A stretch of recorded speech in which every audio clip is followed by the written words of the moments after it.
well, to understand the Stormcloaks and their rebellion, you really have to understand their leader, Ulfric Stormcloak.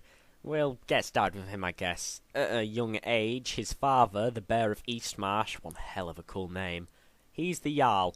His son was chosen to study with the Greybeards, so he could speak the voice. So Ulfric does actually know what I would call Dragon Tongue.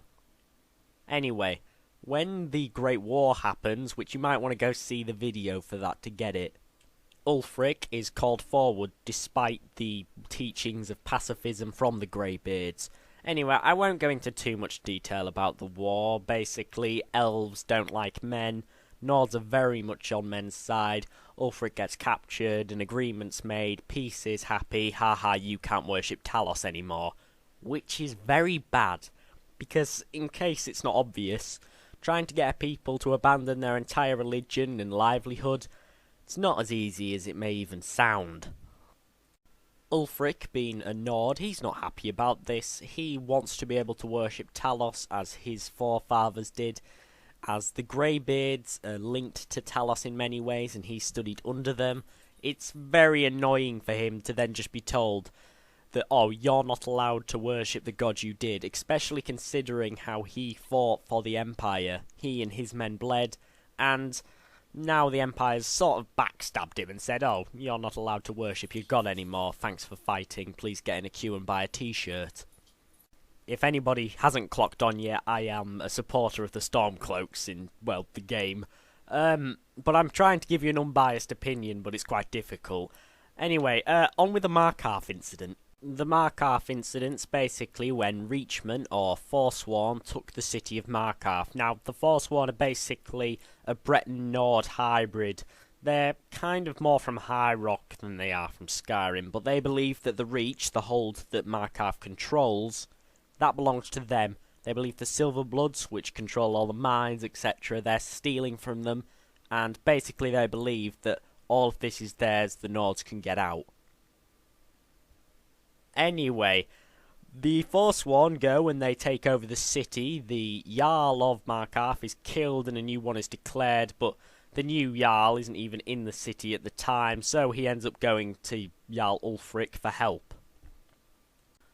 A quick correction I do want to make there is Ulfric isn't actually the Jarl yet. He's kind of just standing in for his father, the Bear of Eastmarsh, who's quite old and getting ill, but Ulfric is pretty much running things.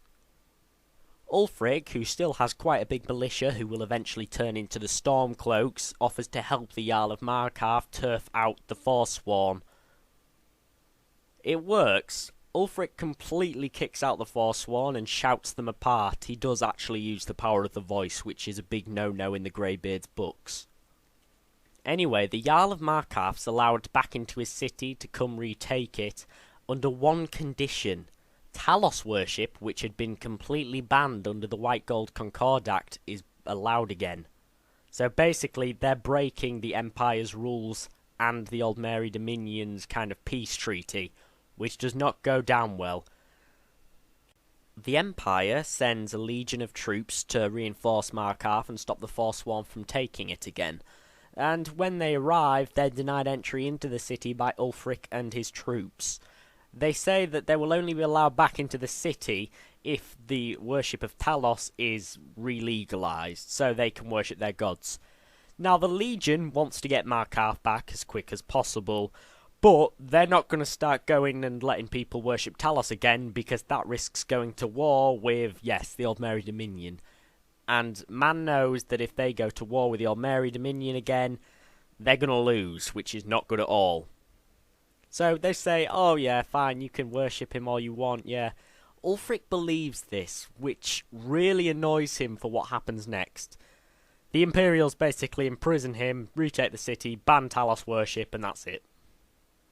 Whilst Ulfric's in a prison cell, his father dies, and he's forced to give his eulogy for his father's funeral by sneaking a letter out of the prison. Anyway, he's eventually returned to Windhelm to take up his rightful position of Jarl, and he's very annoyed at everybody at this moment. He's annoyed at the Empire for betraying him twice. He's annoyed that he can't worship his gods. He's annoyed he wasn't there for his father's funeral. He still hates elves a lot. And he starts showing it in his own city.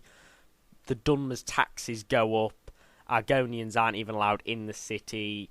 Basically, this is kind of the start of the rebellion, but it's not actually officially declared until what happens next. After years of resentment, Ulfric decides to take it to the next level. The current High King of Skyrim is Torygg, and Ulfric in 4201 goes to him in solitude and says, "I would like to challenge you for the throne." Now, he does this in what's called the Old Nord way, which is basically a fight to the death. Now, it's kind of argued if this is fair or not. Ulfric uses the voice and literally shouts the High King to pieces. Some would say, oh, that's allowed, the voice is part of Nordic culture, that's part of the Old Nord way of doing a fight. People like General Tullius just call it murder. Anyway, Ulfric fled back to Windhelm, and this was very much the start of the Civil War. The legions started flocking into Skyrim. Say what you like about Ulfric, but he does have a way with the nationalist Nords. A lot of them been ex-soldiers from the Civil War, all flocked to him. He massed a huge army, calling it the Stormcloaks. The rebellion was started. 4 of the old holds joined him, and his old ally Galmar Stonefist, who did actually fight with him in the Civil War. He becomes his pretty much lieutenant. Basically, this is the beginning of the war. This is where we find, ourselves whilst playing the Elder Scrolls V, and what goes on from there is pretty much a mystery, or completely up to the player.